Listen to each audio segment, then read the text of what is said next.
ಅಪರಾಧಗಳು ನಡೀತಾನೆ ಇರ್ತವೆ. ಅಪರಾಧಿಗಳು ಕಾನೂನಿನ ಕಣ್ಣಿಗೆ ಮಣ್ಣೆರ್ಚಿ ಸೇಫ್ ಆಗ್ತಾನೆ ಇರ್ತಾರೆ. ಆದ್ರೆ ನಮ್ಮ ಕ್ರೈಮ್ ತಂಡ ಅಂತ ಅಪರಾಧಿಗಳನ್ನ ಕಾನೂನಿನ ಕಣ್ಣು ತಪ್ಪಿಸಲು ಬಿಡದು. ಇದು ಸಮಯ ಬರೆಯೋ ಚಾರ್ಜ್ ಶೀಟ್. ಆತ ಇಬ್ಬರು ಹೆಂಡತಿಯರನ್ನು ವಂಚಿಸಿ ಮತ್ತೊಬ್ಬಳನ್ನು ಮದುವೆ ಆಗಿದ್ದ ಭೂಪ. ಆದ್ರೆ ಮೂರನೆಯವಳನ್ನು ಬಾಳಿಸಿದ ಪಾಪಿ ಕಡೆಗೆ ಅಮಾನುಷವಾಗಿ ಬಲಿ ತೆಗೆದುಕೊಂಡ. ಹಾಗೆ ಅವನ ವಂಚನೆಯ ಬಲೆಗೆ ಸಿಕ್ಕಿ ತನ್ನ ಜೀವ ಕಳೆದುಕೊಂಡ ಹೆಣ್ಣು ಮಗಳೊಬ್ಬಳ ಕತೆ ಇವತ್ತಿನ ನಮ್ಮ ಚಾರ್ಜ್ ಶೀಟ್. ಹೆಂಗಸರೇ ಎಚ್ಚರ.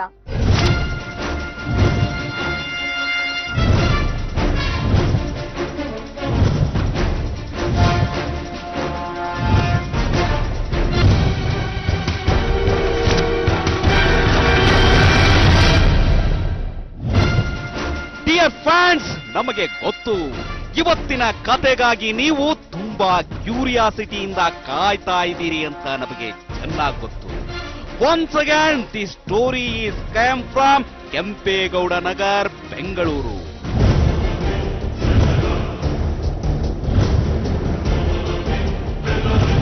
ಇದೇ ಮನೆ ಕಣ್ರಿ. ಬಾಗಿಲು ಬಡಿದುಕೊಂಡು ನಿಂತಿರೋ ಇದೇ ಮನೆಯಲ್ಲಿ ಒಂದು ಜೀವ ತನ್ನ ಬದುಕಿನ ಬಾಗಿಲು ಮುಚ್ಚಿಕೊಂಡು ಹೊರಟು ಹೋಗಿದೆ.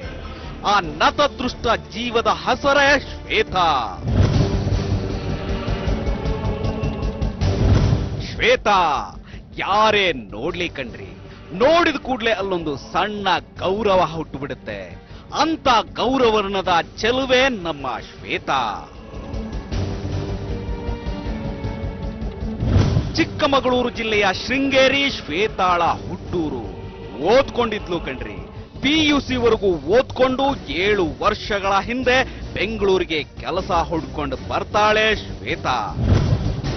ಹಾಗೆ ಬಂದವಳಿಗೆ ಕನ್ನಿಂಗ್ಹ್ಯಾಮ್ಸ್ ರಸ್ತೆಯಲ್ಲಿರೋ ರಿಲಯನ್ಸ್ ಟೈಮ್ ಕಂಪನಿಯಲ್ಲಿ ಕೆಲಸ ಕೂಡ ಸಿಕ್ಕಿಬಿಡುತ್ತೆ. ಖುಷಿಯಾಗಿ ಕೆಲಸ ಮಾಡ್ತಾಳೆ ಕಣ್ರಿ. ತಾನು ದುಡಿದ ದುಡ್ಡನ್ನ ಮನೆ ಜನರಿಗೆ ಕಳಿಸ್ಕೊಂಡು ಸಂತೋಷವಾಗಿ ಬೆಂಗಳೂರಲ್ಲಿ ಬದುಕು ಮಾಡ್ತಾಳೆ.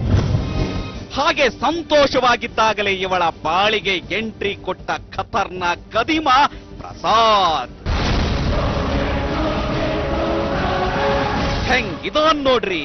ಒಳ್ಳೆ ಕತ್ಲಲ್ಲಿ ನೋಡಿದ್ರೆ ಥೇಟ್ ಕಾಡಂದಿ ಕಂಡಂಗ್ ಕಾಣ್ತಾನೆ ಭೂಪ. ಈತ ಇದೇ ಬೆಂಗಳೂರಿನ ಯಲಹಂಕದ ನಿವಾಸಿ. ಸರಿಗಮಪ ಅನ್ನೋ CD ಕಂಪನಿಯಲ್ಲಿ ಮಾರ್ಕೆಟಿಂಗ್ ಎಕ್ಸಿಕ್ಯೂಟಿವ್ ಆಗಿ ಕೆಲಸ ಮಾಡ್ತಾನೆ.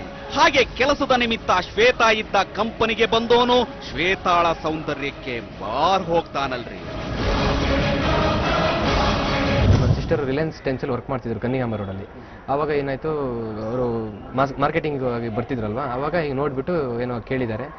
ಇವ್ರು ಹೇಳಿದ ಪ್ರಕಾರ, ನಮ್ಮ ಅಕ್ಕ ಹೇಳಿದ ಪ್ರಕಾರ ಕೇಳಿದ್ದಾರೆ. ಆವಾಗ ಅವರು ಒಪ್ಕೊಂಡ್ಬಿಟ್ಟು ಮತ್ತೆ ಸ್ವಲ್ಪ ಒಂದು 2 months 3 months ನಂತರ ಒಪ್ಕೊಂಡ್ಬಿಟ್ಟು ಮನೆಗೆ ಕೇಳಕ್ ಬಂದಿದ್ರು. ಅಂದ್ರೆ ಅವರಿಬ್ರು ಕೇಳ್ಬಿಟ್ಟು ನನಗೆ ಹೇಳಿದ್ರು. ಶ್ವೇತಾಳ ಪರಿಚಯವಾಗಿದ್ದೇ ತಡ ಪದೇ ಪದೇ ಶ್ವೇತಾಳ ಕೆಲಸದ ಜಾಗಕ್ಕೆ ಬಂದು ಕಾಡೋಕ್ ಶುರು ಮಾಡ್ತಾನೆ. ನಾನ್ ನಿನ್ನನ್ನ ಪ್ರೀತಿಸ್ತಿದ್ದೀನಿ ಅಂತ ಬೆನ್ನು ಬೀಳ್ತಾನೆ ನೋಡ್ರಿ. ಆದ್ರೆ ಅವನ ಆ ಬೇಡಿಕೆಗೆ ಅಷ್ಟು ಸುಲಭಕ್ಕೆ ಸೊಪ್ಪಾಕೋ ಹೆಣ್ಣು ಮಗಳಲ್ಲ ನಮ್ಮ ಶ್ವೇತಾ. ಪ್ರಸಾದನ ಪ್ರೀತಿಯ ಬೇಡಿಕೆಯನ್ನ ನಿರಾಕರಿಸ್ತಾನೆ ಬಂದು ಬಿಡ್ತಾಳೆ. ಆದ್ರೆ ಈ ಪಾಪಿ ಬಿಡ್ಬೇಕಲ್ಲ, ಬಿಡೋದಿಲ್ಲ ಕಣ್ರಿ. ಅವಳು ಐ ಲವ್ ಯು ಅನ್ನೋವರೆಗೂ ಬಿಡೋದೇ ಇಲ್ಲ ನೋಡಿ. ಕಡೆಗೂ ಈ ಕೃಷ್ಣವರ್ಣ ಪ್ರಸಾದನ ಪ್ರೀತಿಗೆ ಮಾರು ಹೋಗ್ತಾಳೆ ನಮ್ಮ ಗೌರವರ್ಣದ ಚೆಲುವೆ ಶ್ವೇತಾ. ಆ ಪ್ರೀತಿಯ ಕಥೆಯನ್ನ ತನ್ನ ತಮ್ಮ ಸುಧೀರ್ನಿಗೂ ಕೂಡ ಹೇಳ್ತಾಳೆ ಕಣ್ರಿ. ಇಲ್ಲ, ನನಗೆಲ್ಲ ನಮ್ಮ ಪರವಾಗಿಲ್ಲ, ಒಳ್ಳೆ ಹುಡುಗ, ನಾನು ಚೆನ್ನಾಗಿ ನೋಡ್ಕೊಂತಾನೆ, ಯಾವುದೇ ಥರ ಪ್ರಾಬ್ಲಮ್ ಇಲ್ಲ. ನೀವು ನೋಡಿ ಮನೆಯವರೆಲ್ಲ ನೋಡ್ಬಿಟ್ಟು, ಅವ್ರ ಮನೇಲಿ ಹೋಗ್ಬಿಟ್ಟು ಮನೆ ನೋಡ್ಬಿಟ್ಟು ನಾವು ಮದುವೆ ಮಾಡ್ಕೊಡ್ಬೋದು. ನನಗೆ ಒಪ್ಪಿಗೆ ಇದೆ, ನಾನು ಮದುವೆ ಆಗೋದಾದ್ರೆ ಅವನ್ನೇ ಆಗೋದು ಅಂತ ಹೇಳಿದ್ರು. ಅಕ್ಕನ ಲವ್ ವಿಷಯ ಕೇಳ್ತಿದ್ದ ಹಾಗೆ ಸುಧೀರ್ನಿಗೆ ಏನ್ ಹೇಳಬೇಕು ಅಂತಾನೆ ಗೊತ್ತಾಗಲ್ಲ ಕಣ್ರಿ. ತನಗೆ ಇಷ್ಟವಿಲ್ಲದಿದ್ರು ಅವಳ ಆ ನಿರ್ಧಾರಕ್ಕೆ ಮಾತ್ರ ವಿರೋಧ ಮಾಡಲ್ಲ. ಎಷ್ಟೇ ಆಗ್ಲಿ ಅಕ್ಕ ನೋಡ್ರಿ, ತನಗಿಂತ ಹೆಚ್ಚು ವಿಚಾರ ಮಾಡೋ ಹೆಣ್ಣು ಮಗಳು ಅಂತ ಅವಳ ನಿರ್ಧಾರಕ್ಕೆ ಸಮ್ಮತಿ ಸೂಚಿಸ್ತಾನೆ. ಸ್ವತಃ ತಾನೇ ಮುಂದೆ ನಿಂತು ಮನೆಯವರನ್ನ ಒಪ್ಪಿಸೋಕೆ ಪ್ರಯತ್ನ ಮಾಡ್ತಾನೆ. ಪ್ರಸಾದನಿಗೆ ಒಳ್ಳೆ ಕಂಪನಿಲೇ ಕೆಲಸ ಇದೆ, ಕೈ ತುಂಬಾ ಸಂಬಳನೂ ಇದೆ ಅಂತ ಹೇಳಿ ಸುಧೀರ್ ತಂದೆ ತಾಯಿಯನ್ನ ಮದುವೆಗೆ ಒಪ್ಪಿಸ್ಬಿಡ್ತಾನೆ. ಶ್ವೇತಾಳ ತಂದೆ ತಾಯಿಗಳು ಈ ಪ್ರಸಾದನನ್ನ ಕರೆದು ನಿಮ್ ಮನೆಯವರ ಕತೆ ಏನಪ್ಪ, ನಿನ್ನ ಹಿಂದೆ ಮುಂದೆ ಯಾರಿದ್ದಾರೆ ಅಂತ ವಿಚಾರ ಮಾಡ್ತಾರೆ. ಆಗೀತ ಏನ್ ಹೇಳ್ತಾನೆ ಗೊತ್ತಾ, ತಾಯಿ ಮತ್ತು ತಂಗಿ ಬಿಟ್ರೆ ನನಗೆ ಯಾರ ಗತಿ ಇಲ್ಲ ಅಂತಾನೆ. ಹೀಗಾಗಿ ನಾನು ಏನ್ ಹೇಳ್ತೀನೋ ಅದನ್ನ ನನ್ನ ತಾಯಿ ತಂಗಿ ಒಪ್ಕೊಳ್ತಾರೆ ಅಂತ ಊಸಿ ಬಿಡ್ತಾನೆ. ಇವನಾಡೋ ಮಾತನ್ನ ಪಾಪ ಶ್ವೇತಾಳ ತಂದೆ ತಾಯಿ ನಂಬಿಬಿಡ್ತಾರೆ ಕಣ್ರಿ. ಹಾಗಂತಲೇ ಮದುವೆಗೆ ಎಲ್ಲಾ ಸಿದ್ಧತೆಯನ್ನು ಮಾಡ್ಕೋತಾರೆ. ಆದ್ರೆ ಆ ಮದುವೆಯಲ್ಲಿ ಪ್ರಸಾದನ ಕಡೆಯವರ ಅಡ್ರೆಸ್ಸೇ ಇರೋದಿಲ್ವಲ್ಲ. ಮದುವೆ ಕೂಡ ಅವರು ತಾಯಿ ಕರ್ಕ ಬರ್ತಾ ಇದ್ದೀನಿ. ನಾನು ಫೋನ್ ಮಾಡಿ ನೈಟ್ ಫೋನ್ ಮಾಡಿದೆ. ನಾನು ಏನು ಬರ್ತಿದ್ರ, ನಾನು 2 TT 1 TT ಮತ್ತೆ ಒಂದು ಇನೋವಾದಲ್ಲಿ ಬರ್ತೀವಿ ಅಂತ ಹೇಳಿದ್ರು. ಆನಂತರ ನಾನು ಫೋನ್ ಮಾಡಿದಾಗ ಇಲ್ಲ ಸುಧೀರ್ ತುಂಬಾ ಪ್ರಾಬ್ಲಮ್ ಆಯ್ತು, ನಮ್ಮ ತಾಯಿಗೆ ಹುಷಾರಿಲ್ಲ, ನಾವು ಬರ್ತಾ ಇದೀವಿ ಅಂತ ಹೇಳಿದ್ರು. ಆಯ್ತು ನಮ್ಮ ತಾಯಿ ಕರ್ಕೊಂಡ್ ಬರ್ತಾ ಇದ್ದೀನಿ, ನಮ್ಮ ತಾಯಿ ತಂಗಿ ನಾನು ಬರ್ತಾ ಇದ್ದೀವಿ, ನಮ್ಮ ಭಾವ ಬಂದಿಲ್ಲ ಅಂತ ಹೇಳಿದ್ರು. ಆನಂತರ ಸ್ವಲ್ಪ ಬರ್ತಾ ಒಂದು 2 hour 3 hour ನಂತರ ಕಾಲ್ ಮಾಡಿದಾಗ ಅವ್ರು ಹೇಳ್ತಾರೆ ಇಲ್ಲ ನಮ್ಮ ತಾಯಿಗೆ ಕಣ್ಣು ಆಪರೇಷನ್ ಆಗಿತ್ತು ಅಂತ ಹೇಳಿದ್ರು. ಆಪರೇಷನ್ ಆಗಿರೋದ್ರಿಂದ ಅವ್ರಿಗೆ ಬ್ಲಡ್ ಬಂತು. ಹಾಗಾಗಿ ನಾನು ಅವ್ರನ್ನ ಹಾಸ್ಪಿಟ್ಲಿಗೆ ನಮ್ಮ ಸಿಸ್ಟರ್ ಜೊತೆ ರಿಟರ್ನ್ ಕಳಿಸ್ಬಿಟ್ಟೆ. ಈಗ ಅವ್ರಿಗೆ ಬ್ಲಡ್ ಬಂದು ಪ್ರಾಬ್ಲಮ್ ಆಗುತ್ತೆ, ಅಲ್ಲಿ ಬಂದಾಗ ಸರಿ ಆಗಲ್ಲ ಹಾಗೆ ಅಂತ ನಮ್ಮ ಹತ್ರ ಸುಳ್ಳು ಹೇಳಿದ್ರು. ಅವಾಗ ನಾವು ಹೌದು ಅಂತ ಏನೋ ಇರ್ಬೋದು ಅಂತ ಆ ಮೂಮೆಂಟ್ ಆ ಥರ ಇತ್ತು. ನಾವು ಅಂದ್ರೆ ನಮ್ಗೆ ಇದ್ರ ಡೀಟೇಲ್ಸ್ ಏನೂ ಗೊತ್ತಿರ್ಲಿಲ್ವಲ್ಲ, ಹಾಗೆ ನಾವು ನಂಬ್ಕೊಂಡ್ಬಿಟ್ಟು ಅದೇ ಇರ್ಬೋದು, ಚಾನ್ಸಸ್ ಇದೆ, ಆ ಥರ ಆಗಕ್ಕೆ ಚಾನ್ಸಸ್ ಇರ್ಬೋದು. ಯಾಕಂದ್ರೆ ಕಾರಲ್ಲಿ ಬರಬೇಕಾದ್ರೆ ಒಂದು 7 days ಏನೋ ಆಗಿತ್ತು ಅವರಿಗೆ ಆಪರೇಷನ್ ಆಗಿ, ಹಾಗಾಗಿ ಆಗ ಚಾನ್ಸಸ್ ಇದೆ ಅಂತ ಹೇಳ್ಬಿಟ್ಟು ನಾವು ನಂಬಿದ್ದು. ಇಷ್ಟಾದ ಮೇಲೂ ಶ್ವೇತಾಳ ಮನೆಯವರು ಈ ಪಾಪಿಯ ಬಗ್ಗೆ ಆಳವಾದ ನಂಬಿಕೆ ಇಟ್ಕೊಂಡೇ ಮೇ 16, 2010 ದಿನ ಮಗಳನ್ನ ಧಾರೆ ಏರ್ಕೊಡ್ತಾರೆ ಕಣ್ರಿ.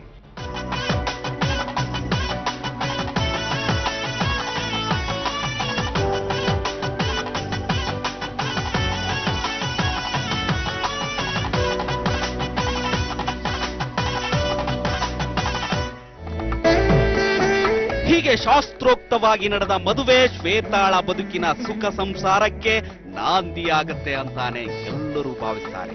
ಆದ್ರೆ ಮದುವೆ ಮುಗಿದು ಕೇವಲ 15 ದಿನ ಕಳೆದಿತ್ತು ಕಣ್ರಿ. ಅಷ್ಟರಲ್ಲೇ ಶ್ವೇತಾ ತಾನು ಆಯ್ದುಕೊಂಡ ಬದುಕೆ ನನಗೆ ಬೇಡ ಅನ್ನೋ ತೀರ್ಮಾನಕ್ಕೆ ಬಂದ್ಬಿಡ್ತಾಳೆ. ನಾನು ಇಲ್ಲಿದ್ದಾಗಲೇ ಒಂದ್ಸಲ ಸ್ಲೀಪಿಂಗ್ ಟ್ಯಾಬ್ಲೆಟ್ಸ್ ತಗೊಂಡಿದ್ಲು ನಮ್ಮ ಸಿಸ್ಟರು. ಮದುವೆ ಆಗಿ ನಾನು ಡ್ಯೂಟಿ ಹೋಗಿದ್ದೆ. ಮದುವೆ ಆಗಿ ಒಂದು 15-20 days, ಯಾಕಂದ್ರೆ 27/5/2010ಗೆ. ಎಸ್, ಶ್ವೇತಾಳಾಗಿ ನಿರ್ಧಾರ ತನ್ನ ತವರು ಮನೆಯವರನ್ನ ಬೆಚ್ಚಿ ಬೀಳಿಸಿಬಿಟ್ಟಿತ್ತು. ತಾನೇ ಆಯ್ಕೆ ಮಾಡಿಕೊಂಡ ಗಂಡನಿಂದ ದೂರವಾಗುವಂತ ನಿರ್ಧಾರಕ್ಕೆ ಶ್ವೇತಾ ಯಾಕೆ ಬಂದು ಹಾಗಂತ ಚಿಂತಿಸೋಕೆ ಶುರುವಾದ್ರು. ಆಗ ಹೊರಬಿತ್ತು ನೋಡ್ರಿ ಈ ಪಾಪಿ ಪ್ರಸಾದನ ಅಸಲಿ ರಹಸ್ಯ.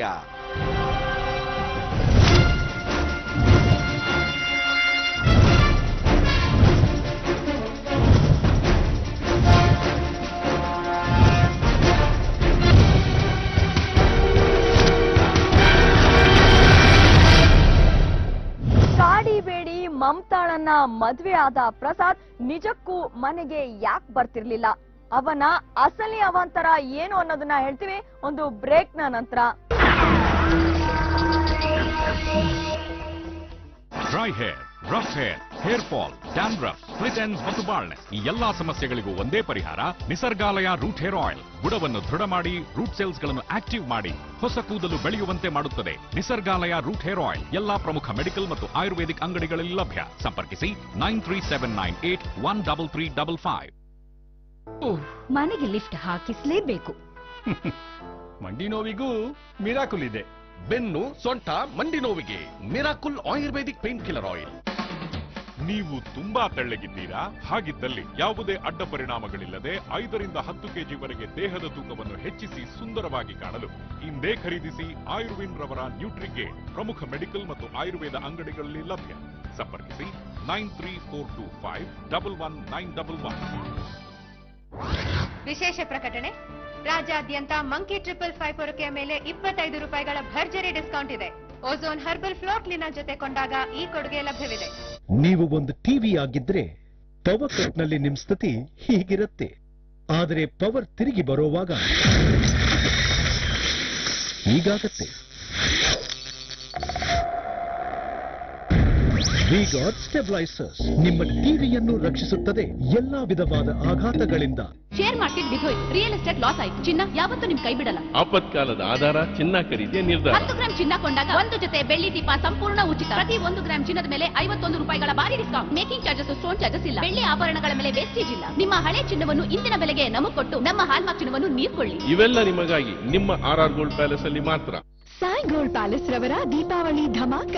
ಸಾಯಿ ಗೋಲ್ಡ್ ಪ್ಯಾಲೇಸ್ ನಲ್ಲಿ ಕೊಳ್ಳಿರಿ, ಗೆಲ್ಲಿರಿ 10 ಲಕ್ಷ ಬೆಲೆ ಬಾಳುವ ಪ್ರೈಸಸ್. ಆಲ್ಸೋ ಅಪ್ಪಟ ಹಾಲ್ಮಾರ್ಕ್ ಚಿನ್ನದ ಜ್ಯೂವೆಲರಿ ಮೇಲೆ no wastage, no stone charges and 20% off on making charges. Rush to Sai gold palace, Basavanagudi ಹಾಗೂ ಪದ್ಮನಾಭನಗರ.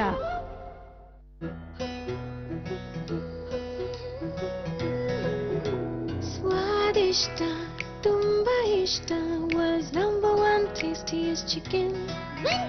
ತಯಾರಿಸಿ ಬಡಿಸಿ ರುಚಿಸಿ ಆನಂದಿಸಿ. ತುಂಬಾ ತುಂಬಾ ಸಾಫ್ಟ್ ವೆನ್ಕಾಪ್ ಚಿಕನ್, ತುಂಬಾ ತುಂಬಾ ಫ್ರೆಶ್ ವೆನ್ಕಾಪ್ ಚಿಕನ್. ಎಂತಹ ರುಚಿ ಮನಸ್ಸಿಗೆ ಖುಷಿ. Tasty tasty Venkob chicken. Venkob chicken. ವಿಶೇಷ ಪ್ರಕಟಣೆ, ರಾಜ್ಯಾದ್ಯಂತ ಮಂಕಿ 555 ಪೊರಕೆಯ ಮೇಲೆ 25 ರೂಪಾಯಿಗಳ ಭರ್ಜರಿ ಡಿಸ್ಕೌಂಟ್ ಇದೆ. ಓಝೋನ್ ಹರ್ಬಲ್ ಫ್ಲೋಟ್ ಲಿನ ಜೊತೆ ಕೊಂಡಾಗ ಈ ಕೊಡುಗೆ ಲಭ್ಯವಿದೆ. ಮದುವೆಯಾಗಿ ಕೇವಲ 2 ವಾರ ಕಳೆದಿತ್ತು ಅಷ್ಟೇ. ಅಷ್ಟು ಬೇಗ ಬದುಕು ಬೇಡ ಅನ್ಸಿದ್ದು ಯಾಕೆ? ಗಂಡ ಅನಿಸಿಕೊಂಡವನ ಹಿಂದಿದ್ದ ಭಯಾನಕ ಸತ್ಯಗಳೇನು ಅಂತ ನೀವೇ ನೋಡಿ.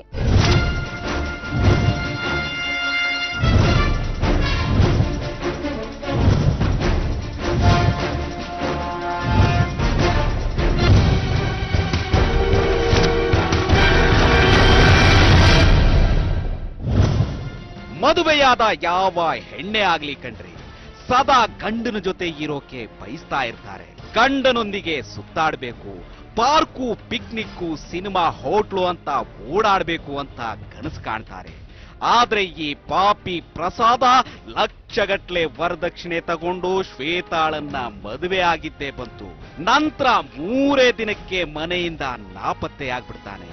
ಎಷ್ಟೇ ಫೋನ್ ಮಾಡ್ಲಿ, ತಾನು ಕೆಲಸದ ನಿಮಿತ್ತ ಅಲ್ಲಿದ್ದೀನಿ ಇಲ್ಲಿದ್ದೀನಿ ಅಂತ ಸಬೂಬ್ ಹೇಳ್ತಿದ್ದೋನು ಬೇಕಾದಾಗ ಎಂಟ್ರಿ ಕೊಟ್ಟು ಎಂಜಾಯ್ ಮಾಡ್ಕೊಂಡು ಹೋಗ್ತಿದ್ದ. ಯಾಕೋ ಪ್ರಸಾದನ ಈ ನಡವಳಿಕೆ ಶ್ವೇತಾಗೆ ಅನುಮಾನ ಹುಟ್ಟಿಸ್ಬಿಟ್ಟಿತ್ತು. ಮನೆಗೆ ಬಂದಾಗ ಅದ್ಯಾಕೆ ಹೀಗೆ ಮಾಡ್ತಿದ್ದೀರಿ ಅಂದ್ರೆ ಈ ಭೂಪ ಹೊಡಿಯೋಕ್ ನಿಂತು ಬಿಡ್ತಿದ್ದ ಕಣ್ರಿ. ಕುಸಿದು ಹೋಗ್ತಾಳೆ ಕಣ್ರಿ ಶ್ವೇತಾ. ಮದುವೆಯಾಗಿ ಇನ್ನೂ ನೆಟ್ಟಿಗೆ 2 ವಾರ ಕಳೆದಿರ್ಲಿಲ್ಲ. ಬೆನ್ನು ಬಿದ್ದು ಪ್ರೀತಿಸಿ ಮದುವೆಯಾದ ಗಂಡ ಹೀಗೆ ಬೇಕಾಬಿಟ್ಟಿ ಆಟ ಆಡ್ತಿದ್ರೆ ಬೇಸತ್ತು ಹೋಗಿತ್ತು. ಆಗ್ಲೇ ನೋಡಿ ಈಕೆ ತಾನು ತಪ್ಪು ಮಾಡಿಬಿಟ್ಟೆ ಅಂತ ಯೋಚಿಸೋಕ್ ಶುರು ಮಾಡಿದ್ದು. ಆ ಯೋಚನೆ ತಲೆಗೆ ಬಂದಿದ್ದೆ ತಡ. ಆಕೆ ನಿದ್ರೆ ಮಾತ್ರೆಯನ್ನ ತಗೊಂಡು ಸಾಯೋಕ್ ನಿಂತಿದ್ಲು. ಆದ್ರೆ ಹೇಗೋ ಸಾವಿನಿಂದ ಬಚಾವಾದವಳಿಗೆ ಮನೆ ಜನ ಕೂಡ ಬುದ್ಧಿ ಹೇಳ್ತಾರೆ. ಸುಮ್ನೆ ಕೆಲಸ ಮಾಡೋ ಗಂಡಸಿನ ಮೇಲೆ ಜಗಳ ಕಾಯ್ಬೇಡ ಅಂತ ಸಮಾಧಾನ ಮಾಡ್ತಾರೆ.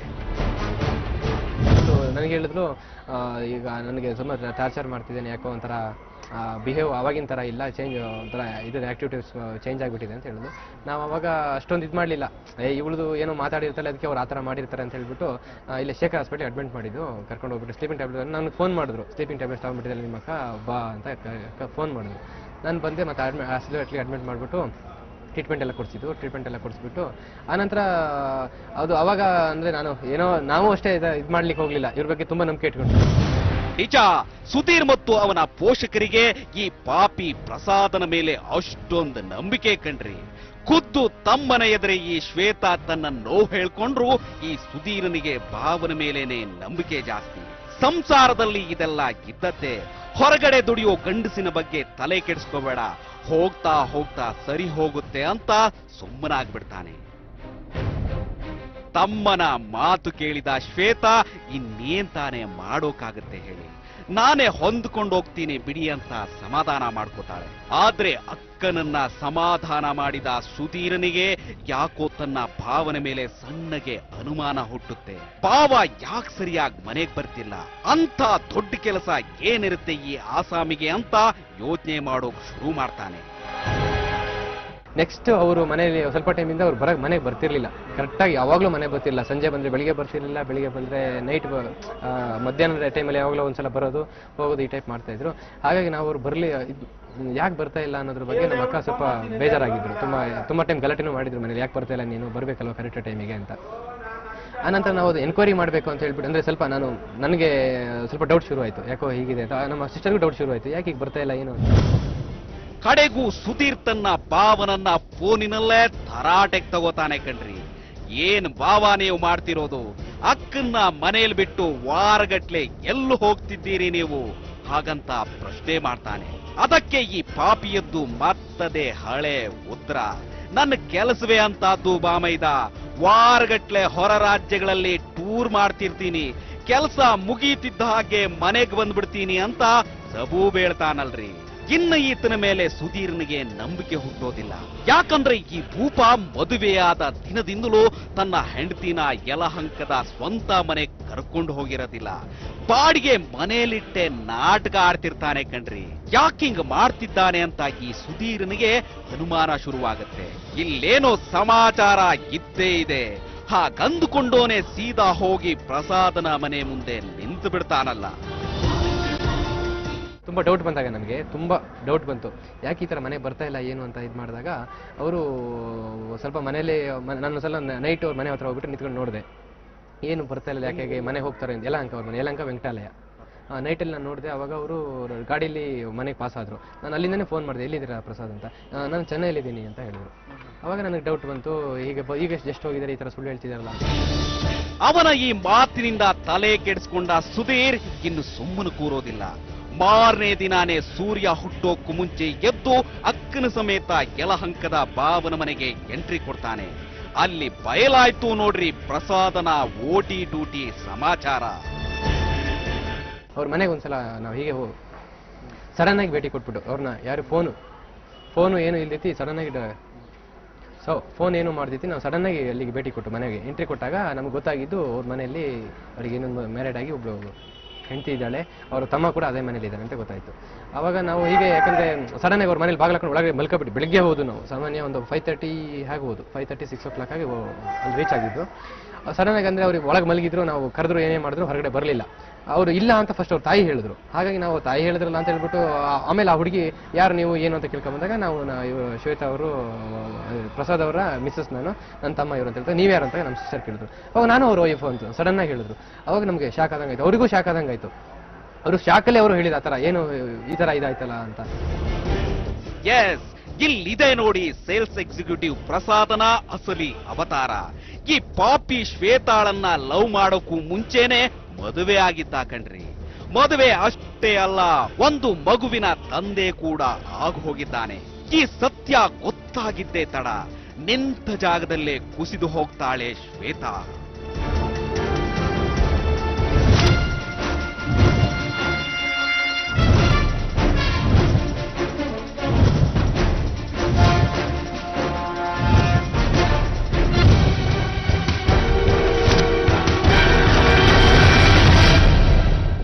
ತನ್ನ ಗಂಡ ತನಗಿಂತ ಮೊದಲು ಮತ್ತೊಂದು ಮದ್ವೆ ಆಗಿದ್ದ ಅಂತ ಗೊತ್ತಾದ ಶ್ವೇತಾಗೆ ಆಕಾಶವೇ ಕಳಚಿ ಬಿದ್ದಂತಾಗಿತ್ತು.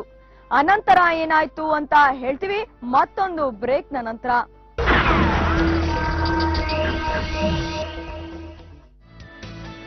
For good health and body fitness, use Body Plus capsules. For more details, call 9821599777.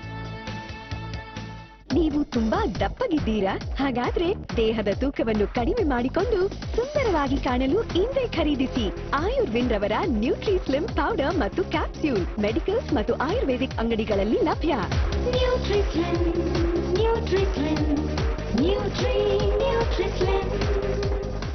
Dry hair, rough hair, hair fall, dandruff, split ends ಮತ್ತು ಬಾಲ್ನೆಸ್ ಈ ಎಲ್ಲಾ ಸಮಸ್ಯೆಗಳಿಗೂ ಒಂದೇ ಪರಿಹಾರ, ನಿಸರ್ಗಾಲಯ ರೂಟ್ ಹೇರ್ ಆಯಿಲ್. ಬುಡವನ್ನು ದೃಢ ಮಾಡಿ, ರೂಟ್ ಸೆಲ್ಸ್ ಗಳನ್ನು ಆಕ್ಟಿವ್ ಮಾಡಿ, ಹೊಸ ಕೂದಲು ಬೆಳೆಯುವಂತೆ ಮಾಡುತ್ತದೆ. ನಿಸರ್ಗಾಲಯ ರೂಟ್ ಹೇರ್ ಆಯಿಲ್ ಎಲ್ಲಾ ಪ್ರಮುಖ ಮೆಡಿಕಲ್ ಮತ್ತು ಆಯುರ್ವೇದಿಕ್ ಅಂಗಡಿಗಳಲ್ಲಿ ಲಭ್ಯ. ಸಂಪರ್ಕಿಸಿ 9379813355. This festive season, bring home the smile. ಬಲು ಬೇಗ ಬಿಸಿ ಮಾಡುವ ಸತ್ವ, ಹೆಚ್ಚು ಹಬೆಯ ಕೊಡುಗೆ, ಅತಿ ಸುಲಭವಾಗಿ ನಂಬದೆ free Bajaj steam iron express ironing ಸಿಸ್ಟಮ್ನೊಂದಿಗೆ super fast super easy. Bajaj steam irons ಮೇಲೆ 600 ರೂಪಾಯಿವರೆಗೆ ಕಡಿತ. ಮೊದ್ಲೆಲ್ಲ ಈ ಅಡಿಗೆ ಅಂದ್ರೇನೆ ಸಾಲದಕ್ಕೆ ನಮ್ಮ ಅಜ್ಜಿ ಬೇರೆ ಗ್ಯಾಸ್ ಸ್ಟವ್ ಪಕ್ಕದಲ್ಲೇ ನಿಲ್ಲು, ಒಲೆನ್ ದೊಡ್ಡದ್ ಮಾಡು ಚಿಕ್ಕದ್ ಮಾಡು. ಬಟ್ ಅದರ್ವೈಸ್ ಅಜ್ಜಿ ತುಂಬಾ sweet, just that all this just for a sambar. Presenting Preeti Indicook, one touch for Namma Adigege. ಡಯಾಬಿಟಿಸ್ಗೆ ನೀವು ಬಳಸುವ ಯಾವುದೇ ಔಷಧಿಯೊಂದಿಗೆ ಪ್ರತಿದಿನ ಮಧು ಸಂಜೀವಿನಿ ತಪ್ಪದೇ ಸೇವಿಸಿ. ಮಧು ಸಂಜೀವಿನಿ ಆಯುರ್ವೇದಿಕ್ ಆಲ್ರೌಂಡರ್. ಟೈಗರ್ ಸುಪಾರಿ, ಇದು ಟೈಗರ್ ಸುಪಾರಿ, ಶುದ್ಧ ಅಡಿಕೆಯ ಗಮ್ಮತ್ತು. ಟೈಗರ್ ಸುಪಾರಿ ಜನ ಮೆಚ್ಚಿ ತಿನ್ನುವರು. TSS ರವರ ಸುಗಂಧಿತ ಶುದ್ಧ ಅಡಿಕೆ ಪುಡಿಗಳು. ಮೊದಲೇ ಒಂದು ಮದುವೆಯಾಗಿ ಗಂಡು ಮಗುವಿನ ತಂದೆಯಾಗಿದ್ದ ಪ್ರಸಾದ್ನ ಅವತಾರ ಅಷ್ಟಕ್ಕೆ ಮುಗಿದಿರಲಿಲ್ಲ. ಅವನ ಅಸಲಿ ಮುಖವಾಡ ಇಲ್ಲಿದೆ ನೋಡಿ.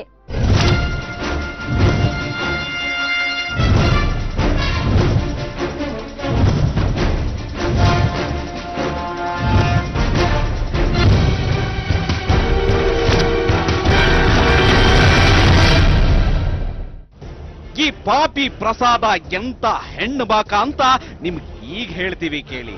ಇವನು ಶ್ವೇತಾಳಿಗೆ ಪರಿಚಯವಾಗೋಕ್ಕೂ ಮುನ್ನ ಅದೆಷ್ಟೋ ಹೆಣ್ಣು ಮಕ್ಕಳೊಂದಿಗೆ ಆಟ ಆಡ್ಬಿಟ್ಟಿದ್ದ ಕಣ್ರಿ. ಸಿಡಿ ಕಂಪನಿಯಲ್ಲಿ ಮಾರ್ಕೆಟಿಂಗ್ ಮ್ಯಾನೇಜರ್ ಆಗಿದ್ನಲ್ಲ. ಹೀಗಾಗಿ ಪ್ರತಿದಿನ 100 ಹೊಸ ಮುಖಗಳನ್ನ ನೋಡ್ತಾ ಇದ್ದ ಈತ. ತಾನು ಹೋದ ಯಾವುದೇ ಕಂಪನಿಯಲ್ಲಿ ಅವನು ಹೋಗ್ತಿದ್ದು ಹೆಂಗಳೇರಿರೋ ಕೌಂಟರ್ಗಳಿಗೆ ನೋಡಿ. ಈ ಕೆಲಸ ಸುಧೀರ್ನಿಗೆ ಕಾಲ ಕಳೆದಂತೆ ಗೊತ್ತಾಗೋಗುತ್ತೆ. ಪ್ರತಿಯೊಬ್ಬರು ಮಾರ್ಕೆಟಿಂಗ್ ಎಲ್ಲಿ ಹೋದ್ರೂ ಅಷ್ಟೇ, ಎಲ್ಲರಿಗೂ ವಿಸಿಟಿಂಗ್ ಕಾರ್ಡ್ ಕೊಡೋದು, ಮಾತಾಡೋದು. ತುಂಬಾ ಲೇಡೀಸ್ ಇದು ತುಂಬಾ ಇದೆ, ತುಂಬಾ ಲೇಡೀಸ್ ಹುಚ್ಚು. ಯಾಕಂದ್ರೆ ನಾವು ಪ್ರತಿ ಸಲ ಹೋದಾಗಲೂ ಎಲ್ಲೇ ಪರ್ಚೇಸಿಂಗ್ ಏನೇ ಹೋದ್ರು ಅವ್ರು ಮಾರ್ಕೆಟ್ ಲೇಡೀಸ್ ಕೌಂಟರ್ ಬಿಟ್ರೆ ಜೆಂಟ್ಸ್ ಕೌಂಟರ್ ಹೋಗಿ ನಾನು ನೋಡಿಲ್ಲ ಯಾವಾಗ್ಲೂ. ಅಂದ್ರೆ ಅವಾಗ ಅಷ್ಟೆಲ್ಲ ಗೊತ್ತಾಗಲ್ಲ, ಏನೋ ಹೋಗ್ತಾರೆ ಏನೋ ಇರುತ್ತೆ, ನಮ್ಗೆ ಅಷ್ಟು ಐಡಿಯಾ ಬಂದಿಲ್ಲ ನಮಗೆ. ಆನಂತರ ನಮಗೆ ಗೊತ್ತಾಗಿದೆ. ಯಾಕಂದ್ರೆ ನಾವು ಇಲ್ಲಿ ರಿಲಯನ್ಸ್ ಮಾಲಿಗೆ ಹೋಗ್ತಿದ್ದು, ಇಲ್ಲಿ ಪರ್ಚೇಸ್ ಏನಕ್ಕಾರು ಹೋಗ್ತಾ ಇದ್ರೆ ಪ್ರತಿ ಟೈಮು ಅದೇ ತರ ಮಾಡೋದು. ಇದಕ್ಕೆ ನಡ್ಕೊಳ್ಳೋದಂದ್ರೆ ಅವ್ರ ಹತ್ರನೇ ಮಾತಿಗೆ ಹೋಗೋದು, ಅವ್ರ ಹತ್ರ ಮಾತಾಡ್ತಾನೆ ಇದು ರೇಟ್ ಏನು ಹಾಗೆ ಅಂತ ಕೇಳೋದು, ಇದು ಮಾಡೋದು, ಚೂಲು ಬುದ್ಧಿ ಮಾಡೋದು. ಮತ್ತೆ ಅಲ್ಲಿ ಹೋದಾಗ ಏನಾದ್ರು ಅವ್ರೇನಾದ್ರು ಅದ್ರ ಮಾತಾಡ್ರೆ ನಾನು ಸರಿಗಮ ಇಂದ ಕಂಪ್ನಿಲಿ ಇರೋದು, ನಿಮ್ಗೇನು ಇಂಪ್ಲೇನ್ಸ್ ಬೇಕಾದ್ರೆ ನನಗೆ ಫೋನ್ ಮಾಡಿ ಅಂತ ವಿಸಿಟಿಂಗ್ ಕಾರ್ಡ್ ಕೊಡೋದು. ಇದಿಷ್ಟೇ ಆಗಿದ್ರೆ ಪಾಪ ಈ ಅಮಾಯಕ ಜನ ಸುಮ್ಮನಿದ್ದು ಬಿಡ್ತಿದ್ರು ಕಣ್ರಿ. ಇದಕ್ಕಿಂತ ಕಂತ್ರಿ ಕೆಲಸವನ್ನ ಈ ಬಡಪೋಸಿ ಮಾಡ್ಬಿಟ್ಟಿದ್ದ. ಅದೇನು ಅಂತೀರಾ? ಈ ಮುಟ್ಟಾಳ ಶ್ವೇತಾಳನ್ನ ಬರೆಸಿಕೊಳ್ಳೋಕು ಮೊದಲು 2 ಮದುವೆ ಆಗಬಿಟ್ಟಿದ್ದ. ಮೊದಲ ಹೆಂಡತಿ ಇವನ ಕಚ್ಚೆ ಹರಕತನ ನೋಡೋಕಾಗದೆ ಡೈವೋರ್ಸ್ ಕೊಟ್ಟಿದ್ದಾಳೆ ಕಣ್ರಿ. ಈ ವಿಷಯ ಮುಚ್ಚಿಟ್ಟು ದಿವ್ಯಾ ಅನ್ನೋ ಹೆಣ್ಣು ಮಗಳನ್ನ ಮತ್ತೆ ಮದುವೆ ಆಗ್ತಾನೆ. ಅದಾದ ಬಳಿಕ ಶ್ವೇತಾಳಿಗೆ ಗಂಟು ಬಿದ್ದು ಮೋಸ ಮಾಡಿ ಇನ್ನೊಂದು ಮದುವೆ ಆಗ್ತಾನೆ. ಇವನ ಈ ಎಲ್ಲ ಅನಾಚಾರಗಳು ಅವನ ಮನೆಗೆ ಕಾಲಿಟ್ಟ ಮೊದಲ ದಿನವೇ ಶ್ವೇತಾಗೆ ಗೊತ್ತಾಗೋಗುತ್ತೆ. ಪ್ರಸಾದ್ ಅವ್ರ ಬ್ರದರ್ ಇಂದ ಇನ್ನೊಬ್ರು ಇದ್ರಲ್ಲ, ಅವ್ರು ಕೂಡ ಬಂದ್ಬಿಟ್ಟು ಹೇಳಿದ್ರು, ಹೀಗೆ ನಮಗೂ ನೋಡಿ ಮೋಸ ಮಾಡಿ ಮದುವೆ ಆಗಿದ್ದಾನೆ. ನಮಗೂ ಡೌಟ್ ಇತ್ತು, ಯಾಕಂದ್ರೆ ನಮಗೂ ಮನೆ ಟೈಮಿಗೆ ಕರೆಕ್ಟಾಗಿ ಬರ್ತಿರ್ಲಿಲ್ಲ, ಅಲ್ಲಿ ಬಂದ್ರೆ ಇಲ್ಲಿ ಬರ್ತಿರ್ಲಿಲ್ಲ, ಇಲ್ಲಿ ಬಂದ್ರೆ ಅಲ್ಲಿ ಬರ್ತಿರ್ಲಿಲ್ಲ ಅಂತ ಮಾತಾಡಿದ್ಮೇಲೆ ಪ್ರಸಾದ್ನ ಒಳಗಡೆ ಇದ್ರು. ಒಳಗಡೆ ಕರೆದ್ರೆ ಬರ್ಲಿಲ್ಲ ಅವರು ಅವ್ರ ಮಗ ಮಲಗಿದ್ರು, ಅಂದ್ರೆ ಫಸ್ಟ್ ಹೆಂಡತಿ ಮಗ ಮಲಗಿದ್ರು. ಹಾಗಾಗಿ ಮಲಗಿದ್ರು, ನಾವು ಕರೆದ್ರೆ ಬರ್ಲಿಲ್ಲ. ನಾವು ತುಂಬಾ ಬಾಗ್ಲು ಬಡ್ದು ಎಲ್ಲ ಮಾಡಿ ಇದು ಮಾಡಿದ್ಮೇಲೆ ತುಂಬಾ ಒಂದು 1 ಅವರ್ ಬಿಟ್ಟ ನಂತರ ಬಂದ್ರು. ಇಷ್ಟೆಲ್ಲ ಅನಾಚಾರ ಮಾಡಿ ಕಣ್ಣ ಮುಚ್ಚಾಲೆ ಆಡ್ತಿದ್ದ ಪ್ರಸಾದ್ಗೆ ಯಾವಾಗ ಶ್ವೇತಾ ಬಂದು ಮನೆಗೆ ಎಂಟ್ರಿ ಕೊಟ್ಲೋ ಮಲಗಿದ್ದ ಜಾಗದಲ್ಲೇ ಬೆಂಕಿ ಹೊತ್ಕೊಂಡಂಗಾಗಿತ್ತು ನೋಡ್ರಿ. ಆಗ ಈ ಪಾಪಿ ಕೆಂಡಮಂಡಲವಾಗಿಬಿಟ್ಟಿದ್ದ. ಪ್ರಸಾದ್ನ ಒಳಗಡೆ ಇದ್ರು, ಒಳಗಡೆ ಕರೆದ್ರೆ ಬರ್ಲಿಲ್ಲ ಅವರು ಅವ್ರ ಮಗ ಮಲಗಿದ್ರು, ಅಂದ್ರೆ ಫಸ್ಟ್ ಹೆಂಡತಿ ಮಗ ಮಲಗಿದ್ರು. ಹಾಗಾಗಿ ಮಲಗಿದ್ರು, ನಾವು ಕರೆದ್ರೆ ಬರ್ಲಿಲ್ಲ. ನಾವು ತುಂಬಾ ಬಾಗ್ಲು ಬಡ್ದು ಎಲ್ಲ ಮಾಡಿ ಇದು ಮಾಡಿದ್ಮೇಲೆ ತುಂಬಾ ಒಂದು 1 ಅವರ್ ಬಿಟ್ಟ ನಂತರ ಬಂದ್ಬಿಟ್ಟು ಹೊರಗೆ ಬಂದ್ರು. ಅವಾಗ ನಾವೆಲ್ಲ ಈಗ ಕೇಳಿದ್ರು, ಅಂದ್ರೆ ತುಂಬಾ ನಮಗೆ ನರ್ವಸ್ ಆಗಿದ್ದು, ಯಾಕಂದ್ರೆ 10 ಕರೆದು ತುಂಬಾ ಇದಾಗಿ ಹೋಗಿತ್ತು ಅಷ್ಟೊತ್ತಿಗೆ. ಯಾಕೆ ಅವರು ಹೇಳೋದ್ರು, ನಾವು ನಮಗೆ ಏನ್ ಮಾಡ್ಬೇಕಂತಾನೆ ಗೊತ್ತಾಗಿರಲಿಲ್ಲ. ಸಡನ್ ಆಗಿ ಅವ್ರ ಮನೆಗೆ ಅವರು ಹೊರಗೆ ಬಂದ ಮೇಲೆ ಕೇಳಿದ್ರೆ, ಇಲ್ಲ ನಾನು ಆಗಲ್ಲ ಹೀಗಲ್ಲ, ನೀವು ಹೊರಡಿ ಮನೆಗೆ, ನೀವು ಹೊರಡಿ ಅಂತ ನಮಗೆ ಜೋರ್ ಮಾಡಕ್ ಶುರು ಮಾಡಿದ್ರು. ನೀವ್ ಯಾಕೆ ಬಂದ್ರಿ ಇಲ್ಲಿಗೆ ಅಂತ ಪ್ರಸಾದ್ ಅವರು, ನೀವ್ ಯಾಕೆ ಇಲ್ಲಿಗೆ ಬಂದ್ರಿ, ನೀವು ಬರೋ ಅವಶ್ಯಕತೆ ಏನಿತ್ತು, ನಾನು ಫೋನ್ ಮಾಡ್ಕೊಂಡ್ ಬರ್ಬೇಕಲ್ವಾ, ನಾನು ಕೇಳ್ಬೇಕಲ್ವಾ ಅಂತ. ಹೀಗೆ ಶ್ವೇತಾ ಮತ್ತು ಸುಧೀರ್ ಜೊತೆಗೆ ಜಗಳಕ್ಕೆ ನಿಂತಿದ್ದಾನೆ ಪಾಪಿ. ಮೊದಲೇ ಮರ್ಯಾದೆಗೆ ಅಂಜಿ ಬದುಕು ಮಾಡೋ ಕುಟುಂಬ ಕಣ್ರಿ ಶ್ವೇತಾರದ್ದು. ಇವರ ಸ್ಥಾನದಲ್ಲಿ ಬೇರೆ ಯಾರಾದ್ರೂ ಇದ್ದಿದ್ರೆ ಈ ಮುಳ್ಳಂದಿ ಪ್ರಸಾದನನ್ನ ಅಲ್ಲೇ ಕಡಿದು ಅಡೆಗೆ ತುಂಬಿಡೋರು. ಆದ್ರೆ ಎಲ್ಲವನ್ನ ಕ್ಷಮಿಸ್ಬಿಡ್ತಾರೆ ಕಣ್ರಿ. ಒಂದು ಸಣ್ಣ ಕಂಪ್ಲೇಂಟ್ ಕೊಡಲ್ಲ ಈ ಪಾಪಿ ಮೇಲೆ. ಅವ್ರು ಏನ್ ಮಾಡಿದ್ರು, ಅವ್ರ ಮಿಸ್ಸಸ್ ಗೊತ್ತಾದಂದ್ರೆ ಅವರು ಡೈವರ್ಸ್ ಅಪ್ಲೈ ಮಾಡಿದ್ರು. ಡೈವರ್ಸ್ ಅಪ್ಲೈ ಮಾಡಿದ್ಮೇಲೆ ಇಲ್ಲಿ ಬರೋದು, ಇಲ್ಲೇ ಚೆನ್ನಾಗಿರೋದು, ಇಲ್ಲೇ ಓಡಾಡ್ಕೊಂಡು ಇಲ್ಲೇ ನಾನು ಚೆನ್ನಾಗಿರ್ತೀನಿ ಇಲ್ಲೇ ಅನ್ನೋ ಥರ ಚೆನ್ನಾಗಿದ್ದ. ಹಾಗೆ ನಾವು ಚೆನ್ನಾಗಿರ್ತಾರಲ್ಲ ಅಂತ ಹೇಳ್ಬಿಟ್ಟು ಸ್ವಲ್ಪ, ಯಾಕಂದ್ರೆ ಈಗ ಏನು ಮಾಡೋಕ್ಕಾಗಲ್ಲ, ಊರ್ ಕಡೆ ಎಲ್ಲ ಮರ್ಯಾದೆ ಪ್ರಶ್ನೆ ಆಗುತ್ತೆ. ಹಾಗಾಗಿ ನಾವು ಯಾರಿಗೂ ಪೊಲೀಸ್ ಕಂಪ್ಲೇಂಟ್ ಏನು ಮಾಡಕ್ ಹೋಗ್ಲಿಲ್ಲ. ಇಷ್ಟೆಲ್ಲ ಆದ್ಮೇಲೆ ಅವ್ರು ಕಂಪ್ಲೇಂಟ್ ಮಾಡಿಬಿಟ್ಟಿದ್ರಲ್ವಾ, ಹಾಗಾಗಿ ಏನಾದ್ರು ಇಲ್ಲಿ ಸರಿ ಆಗ್ಬೋದು ಅಂತ ಹೇಳ್ಬಿಟ್ಟು ನಾವು ಈ ಕಡೆ ಆದ್ರೆ ಏನೋ ಒಂದು ನಮ್ಮ ಸಿಸ್ಟರ್ ನಾನು ಹೇಳಿದೆ ಕಂಪ್ಲೇಂಟ್ ಮಾಡೋಣ ಅಂತ ಹೇಳಿದ್ರು. ಅವ್ರು ಕೇಳಲಿಲ್ಲ. ಬೇಡ ಕಂಪ್ಲೇಂಟ್ ಮಾಡೋದು ಬೇಡ, ಮನೆಗೂ ಏನು ಇನ್ಫಾರ್ಮ್ ಮಾಡೋದು ಬೇಡ, ಪ್ರಾಬ್ಲಮ್ ಆಗುತ್ತೆ ಇದರಿಂದ, ಮನೇಲಿ ನಮ್ಮ ತಾಯಿ ಬೇರೆ ತುಂಬಾ ವೀಕ್ನೆಸ್, ನೊಂದ್ಕಂತ ತುಂಬಾ ವೀಕ್ನೆಸ್ ಇದ್ರೆ ಅವರು, ಪ್ರಾಬ್ಲಮ್ ಆಗುತ್ತೆ ಅಂತ ಹೇಳ್ಬಿಟ್ಟು ಅವರು ಇದ್ ಮಾಡಿದ್ರು. ಇವರು ಸುಮ್ಮನೇನೋ ಇದ್ರು, ಆದ್ರೆ ಇವನ ಅವತಾರ ಗೊತ್ತಾದ ಮೇಲೆ ಎರಡನೇ ಹೆಂಡತಿ ಎದ್ದು ನಿಂತ್ಲು ನೋಡಿ. ನೀನೇ ಯಾವ ಸೀಮೆ ಗಂಡ್ಸಯ್ಯ ಅಂತ ಮೂತಿ ತಿವಿದವಳೆ ಡೈವೋರ್ಸ್ಗಾಗಿ ಕೋರ್ಟ್ ಮೆಟ್ಲು ಹತ್ತು ನಿಂತು ಬಿಟ್ಟಿದ್ದಾಳೆ. ಈ ಪಾಪಿಗೆ ಬೇಕಾಗಿದ್ದು ಅದೇ ನೋಡಿ. ಸದ್ಯ ಒಂದ್ ಸಮಸ್ಯೆ ಕಳೀತು ಅಂತ ಪರ್ಮನೆಂಟ್ ಆಗಿ ಬಂದು ಕಡೆಗೆ ಶ್ವೇತಾ ಜೊತೆ ಕುಂತು ಬಿಡ್ತಾನೆ. ಇನ್ನಾದ್ರೂ ಶ್ವೇತಾ ಬದುಕು ಸರಿ ಹೋಗುತ್ತೆ ಅನ್ನುವಾಗಲೇ ಮೊನ್ನೆ 17ನೇ ತಾರೀಕಿನ ದಿನ ಇದೇ ಮನೆಯಲ್ಲಿ ಸುಟ್ಟು ಕರಕಲಾಗಿ ಹೋಗ್ತಾಳೆ ಶ್ವೇತಾ. ಕಿರುಕುಳ ಅಂದ್ರೆ ಅದೇ ನಮ್ಮ ಆಸ್ತಿ, ಅಪ್ಪನ ಮನೆ ಆಸ್ತಿ ಬರ್ಸ್ಕೊಂಡ್ ಬಂದ್ರೆ ನಾನು ಯಲಹಂಕ ಮನೆ ಕರ್ಕೊಂಡು ಹೋಗ್ತೀನಿ, ಇಲ್ಲ ಅಂದ್ರೆ ಮನೆ ಕರ್ಕೊಂಡು ಹೋಗೋದಿಲ್ಲ. ಅವಳು ನಮ್ಮ ಅಕ್ಕ ತುಂಬಾ ಹಠ ಮಾಡ್ತಿದ್ಲು, ನಾನು ಯಲಹಂಕದ ಮನೆಗೆ ಹೋಗ್ಬೇಕು, ನಾನು ಈ ಮನೆಗೆ ಹಾಕಿರ್ಬೇಕು, ಬಾಡಿಗೆ ಮನೆಗೆ ನಾನೇ ಹಾಕಿರ್ಬೇಕು, ಸ್ವಂತ ಮನೆ ಇದ್ದಂಗೆ ನಾನೇ ಹಾಕಿರ್ಬೇಕು ಅಂತ ಪ್ರೆಸರ್ ಮಾಡ್ತಿದ್ರು. ಅದಕ್ಕೋಸ್ಕರ ಅವ್ರ ತಾಯಿ ಬಂದ್ಬಿಟ್ಟು ಇಲ್ಲಿ ನೀನು ಆ ಮನೆಗೆ ಬರ್ಬೇಕಾದ್ರೆ ಯಲಹಂಕ ನಿಮ್ಮ ತಾಯಿ ತಂದೆ ಮನೆ ಇರೋ ಆಸ್ತಿನ ಬರ್ಸ್ಕೊಂಡ್ ಬರ್ಬೇಕು ಅಂತ ತುಂಬಾ ಇದ್ ಮಾಡ್ತಿದ್ರು. ಸ್ವಂತ ಮನೆ ಕರ್ಕೊಂಡು ಹೋಗು ಅಂತಿದ್ದ ಹೆಂಡತಿನ ಬೆಂಕಿ ಹಚ್ಚಿ ಕೊಂದಿದ್ದಾನೆ ಅನ್ನೋದು ಈಗ ಶ್ವೇತಾ ಮನೆಯವರ ಆರೋಪ. ಹಾಗಂತ ದೂರು ಬರ್ಕೊಂಡು ಕೆಂಪೇಗೌಡ ನಗರ ಠಾಣೆಗೆ ಬಂದ ಪೋಷಕರು ಮತ್ತು ಸಂಬಂಧಿಕರು ಕೂಡಲೇ ಪ್ರಸಾದ್ನ ಬಂಧನಕ್ಕೆ ಆಗ್ರಹಿಸ್ತಾರೆ. ಪೊಲೀಸರು ಅದಕ್ಕೆ ತಡ ಮಾಡಿದ್ದೇ ತಡ. ಪೊಲೀಸ್ ಠಾಣೆಯ ಮುಂದೆ ಗದ್ದಲ ಎಬ್ಬಿಸ್ಬಿಡ್ತಾರೆ ಕಣ್ರಿ. ಯಾವಾಗ ಪರಿಸ್ಥಿತಿ ಮಿತಿಮೀರುತ್ತೆ ಅಂತ ಗೊತ್ತಾಯ್ತೋ ಕೆಂಪೇಗೌಡ ನಗರ ಪೊಲೀಸರು ಪ್ರಸಾದನನ್ನ ಎತ್ತಾಕೊಂಡು ಬಂದು ಕೂರಿಸ್ಬಿಟ್ರು ನೋಡಿ. ಮಾಡೋದು ಮಾಡಿ ಹೆಂಗ ಕುಂತಿದ್ದಾನೆ ನೋಡ್ರಿ ಪಾಪಿ. ಈಗೇನೋ ಮಳ್ಳ ಕುಂತಂಗ್ ಕುಂತವನೆ, ಆದ್ರೆ ಮತ್ತೆ ಜೈಲಿಂದ ವಾಪಸ್ ಬರ್ತಾನೆ ಕಣ್ರಿ. ಮತ್ತೆ ಯಾರಾದ್ರೂ ಹೆಣ್ಣು ಮಕ್ಕಳಿಗೆ ಗಾಳ ಹಾಕ್ತಾನೆ ಪಾಪಿ. ಆದ್ರೆ ಈಗಲೇ ಸರಿಯಾಗಿ ಪಾಪಿ ಮುಖ ನೋಡ್ಕೊಳ್ಳಿ. ಮುಂದೆ ಯಾವ ಹೆಣ್ಣು ಮಕ್ಕಳು ಈ ಪಾಪಿಯ ಬಲೆಗೆ ಬಿದ್ದು ಮೋಸ ಹೋಗಬೇಡಿ ಅನ್ನೋದು ನಮ್ಮ ಎಚ್ಚರಿಕೆ.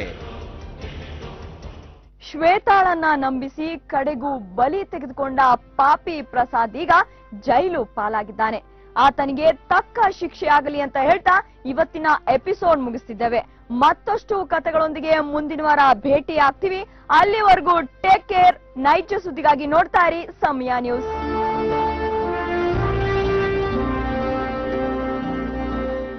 ನಿಮ್ಮ ಅನಿಸಿಕೆ ಅಭಿಪ್ರಾಯಗಳನ್ನ ಈ ವಿಳಾಸಕ್ಕೆ ಬರೆಯಿರಿ. ಸಮಯ 10 ಬಾರ್ಗೆ ಚಂದ್ರಕಿರಣ ಬಿಲ್ಡಿಂಗ್, 5ನೇ ಮಹಡಿ, ಕಸ್ತೂರ್ಬಾ ರಸ್ತೆ, ಬೆಂಗಳೂರು 560001.